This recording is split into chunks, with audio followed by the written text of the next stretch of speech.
এই ছবিটাই আজকে colour add করছি, পেস্টাল কালারে ব্যবহার করছি আমি।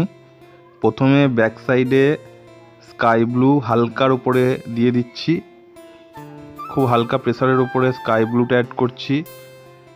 এরপর গাছটার যে গোড়ার দিকটা, পাতার পোর্শনের গোড়ার দিকটা হালকা প্রেসারের উপর ডিপ গ্রিন এবং স্যাপ গ্রিন মিশিয়ে দিলাম, দেখো।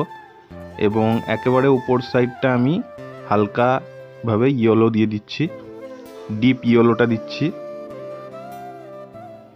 ভিডিওটা একটু ফাস্ট করা আছে, তোমরা খুব আস্তে আস্তে ধীরে ধীরে কালারগুলোকে অ্যাড করবে সুন্দরভাবে।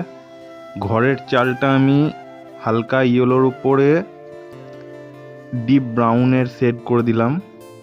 একটা শর্ট ভিডিওতে পুরো ছবির কালার পোর্শন তো দেখানোটা সম্ভব নয়, সেই জন্য আমি শর্ট টাইমের মধ্যে প্রত্যেকটা সাবজেক্ট রং করে দেখালাম। তোমরা তোমাদের ছবিতে যেরকম সাবজেক্ট থাকবে প্রত্যেকটা সাবজেক্টকে এই একই রকমভাবে দেখে দেখে রং করতে পারো, তাতেও ছবিটা খারাপ লাগবে না, ভালোই লাগবে। তো শেষমেশ এরকম একটা জায়গায় এসে দাঁড়ালো। যদি ভালো লাগে লাইক করো, কমেন্ট করো এবং চ্যানেলটাকে সাবস্ক্রাইব করো।